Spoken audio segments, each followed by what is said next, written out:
If you're into podcasts, you should check out our podcast, Criminally Listed Presents Into the Killing. It's about cold cases that were eventually solved. New episodes are released every other week. It's available on Spotify, Apple Podcasts, Stitcher, and anywhere you find your favorite podcasts. Number 3. The Lizard Man. It was on June 29th, 1988, that Christopher Davis experienced something he couldn't shake for the rest of his life. Chris was 17 at the time, and he was driving home late, around 2 a.m., when his car hit something. The steering wheel jerked, and Chris knew he'd blown a tire. He pulled over onto the shoulder of Browntown Road in Lee County, South Carolina. He fought off the bugs from the skateboard swamp across the road as he changed the tire, with only the headlights to pierce the pitch dark. Then, after he put on the spare, Chris heard something from a tree line about 50 yards away. He turned his head to see something large racing towards him out of the roadside swamp. It was kicking up dust as it ran, Chris told the item newspaper after. Chris hurried to get in his car and hit the gas, pulling away just as, whoever it was, reached the door. It grabbed for the handle and clawed the side mirror as Chris sped off. Chris estimated that he was driving at least 40 miles per hour when it caught up with his car. I looked in the rearview mirror and saw something, and I heard a crash on the roof. In the morning, Chris looked at his car and found scratches along the door and puncture marks on the roof, so he reported it to the authorities. What Chris described seeing was at least 7 feet tall and green, coated with slimy scales. It had glowing red eyes, a long tail, 3 fingers on each hand, with each finger sporting a 4-inch claw, and it ran on its hind legs. He called it the Lizard Man, and the legend was born. Theories abounded.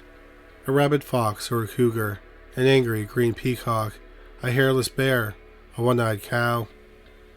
Fingers even pointed to a local drunk who folks said had fallen asleep in a muddy ditch and emerged covered with green algae. But 7 other residents came forward with similar tales of sighting the biped.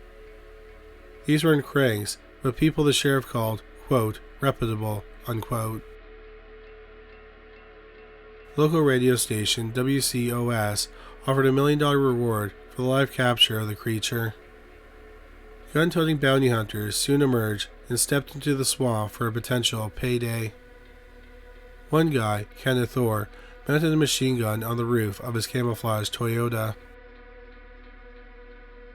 News crews from CNN, The Today Show, Good Morning America, and A Current Affair descended on Bishopville for live remotes.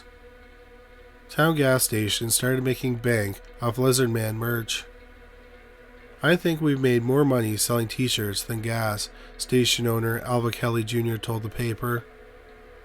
But for his part, Lee County Sheriff Liston Truesdale wasn't amused.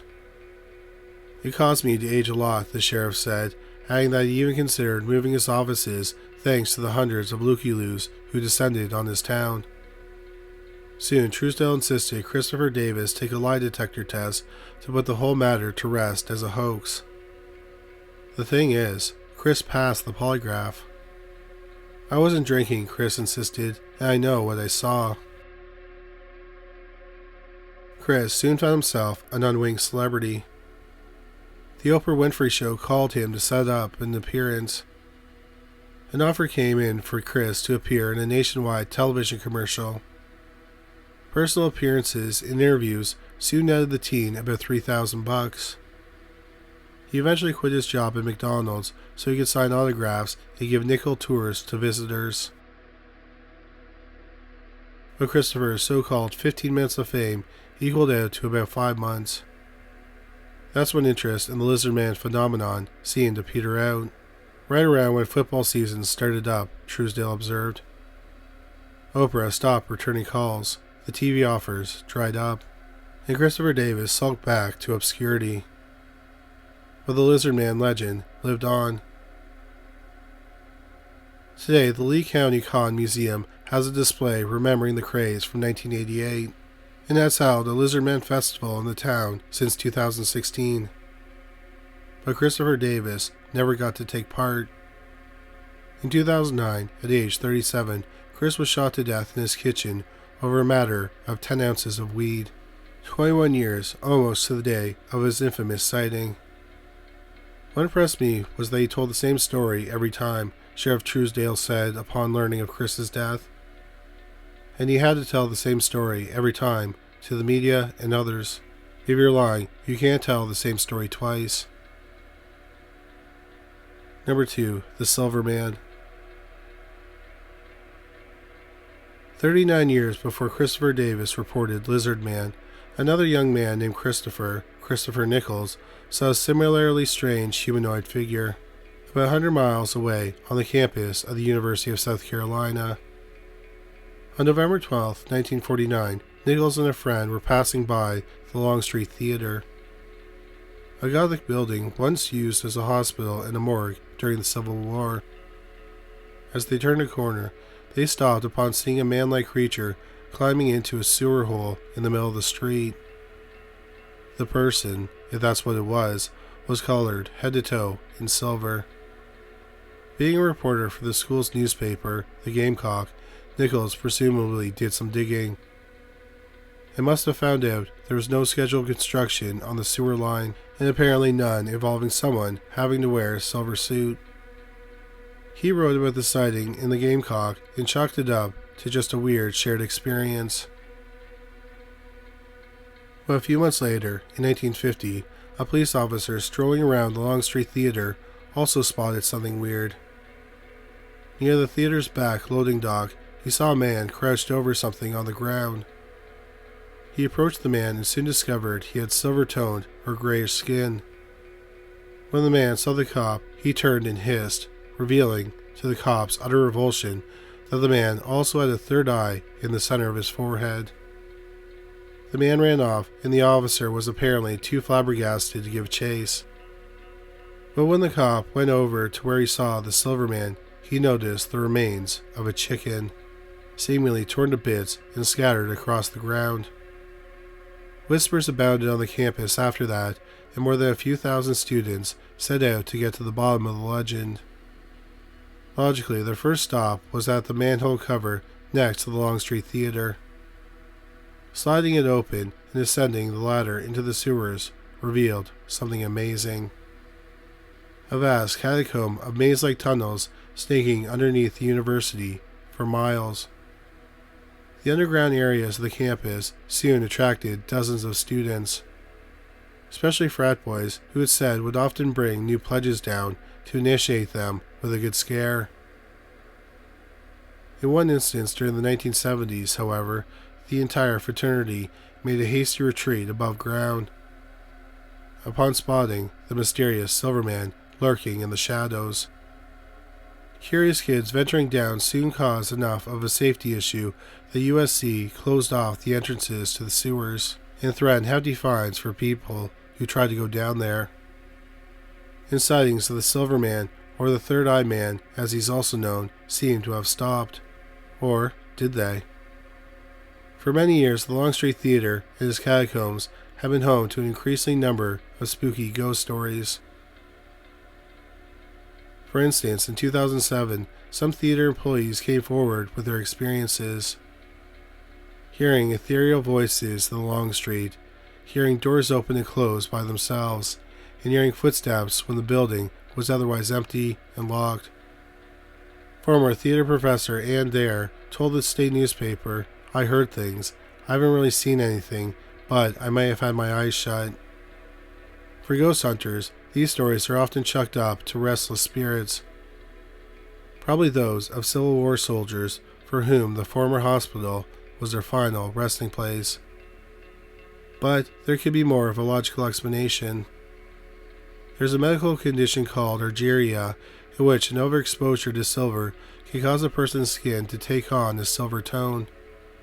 Given that South Carolina is rife with silver veins and has a long history of silver mining, and given that the catacombs under the university often venture far underground, it could be that whoever Christopher Nichols, the campus cop, and those frat boys saw was just a homeless refugee living underground, surviving on live chickens, overexposed to silver ore and venturing up to the theater only late at night, all while creating one of South Carolina's most enduring mysteries. Still, we have no explanation for the Silver Man's third eye. Number 1. The Green Man. For decades, Western Pennsylvania folklore has talked about the Green Man. Since the 1930s, this mysterious figure has appeared along roadsides near Hillsdale almost always at night. His ghostly green glow was said to affect the electricity of passing cars. During the 1950s, the legend grew to account for the idea that he might be radioactive, pulsing with radiation thanks to an atomic test gone awry, or some kind of alien crash-landed during the height of the UFO craze. Local teenagers picked up on the myth and centered it on the Piney Fork Tunnel. As the story goes, if you drove through the tunnel, killed your headlights, and called out the Green Man's name, he would appear and give the gawkers an electric charge. But those who supposedly swore they saw the Green Man also added in one more chilling detail. He didn't have a face. As one teenager's account went, as we reached the tunnel entrance, we saw a faceless figure inside. The kid carrying the flashlight dropped it, and the girl started screaming, and we ran back to the car. We got out of there as fast as we could. In 1958, the police in the area conducted a search to see if they could come across the Green Man. They couldn't. However, they did arrest one prankster in a green mask looking to stir up some trouble. As far as urban legends go, it's a pretty good one. It still exists today, echoing the halls of local high schools. But few people know the terrible, sad truth behind the lore. The Green Man is real, or at least he was. His name is Ray. Raymond T. Robinson was born in October 1910 in Monaca, south of Beaver Falls, Pennsylvania. In 1919, at the age of 9, Ray and his buddies decided to walk across a trolley bridge over a local creek. As they crossed, one of Ray's friends pointed out a bird's nest on the pool and dared Ray to go up and grab the eggs inside. Ray did, but upon reaching the top of the pool, he accidentally grabbed a live trolley wire, sending 22,000 volts through his little body. The doctors said it would be a miracle if the boy survived. He did survive, but with a price. According to a 2011 article for the website Week in Weird by Ken Summers, Ray Robinson lost his left arm and his face had been burned and disfigured by the electrocution. His facial features had become scarred and swollen to the point that it looked like Ray didn't have a face at all anymore. As Ray became a teenager, school was out of the question. So too was any kind of meaningful contact with the outside world. He lived at home for the most part with his sister and mother. In 1940, Frank Pellegrin was a grocery delivery boy in Beaver Falls. When one delivery took him to the Robinson house, he said it was his first glimpse at poor Ray. "I dropped the boxes and run," he admitted to the Pittsburgh Post-Gazette in 1998. Ray would sometimes get his exercise by taking long walks along Route 351, swinging a cane to guide his way because he was also blind. Soon, a number of local parents asked Ray's mother to keep him indoors because their children were frightened by his appearance. So Ray took to walking late at night, often encountering teenagers who gone out to get a glimpse of him. It said that Ray's army surplus jacket helped give rise to the Green Man description. Those who did encounter Ray said that he was an incredibly kind and gracious fellow. "Hell of a nice guy," said Phil Ortega. He used to head out on the road with his friends to find Ray and sneak him a beer or two. Ray also sometimes agreed to pose for photos, perhaps simply happy for any kind of human interaction. But as he grew older, Ray found that he couldn't confidently walk out by himself anymore. His drinking habit had gotten worse, and the time with his family grew contentious. As his sister Valeria once said about her memories of her brother, "I just want to leave it the way it is." According to one source, Ray became something of a hermit and a hoarder in his older years. During the early 1980s, he moved into a nursing home and died at age 74 on June 11, 1985. Pat Temple was one of those teenagers in the 1950s who often went looking for the Green Man, but stopped going once he learned the tragic true story of Raymond Robinson. Sometimes people called him Charlie No Face, Temple recalled, and I didn't think that was too nice of a name. Come to think of it, neither is Green Man, because his name was Ray. Thank you so much for watching this video. We hope you found it interesting. If you did find it interesting, please make sure you subscribe.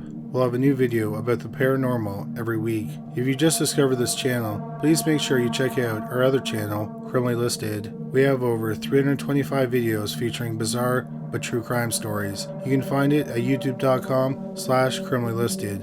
We also have a podcast about cold cases that were eventually solved called Criminally Listed Presents Into the Killing. You can find it on Stitcher, Spotify, Amazon Music, and anywhere you find great podcasts. But that's all for today. Thanks again for watching.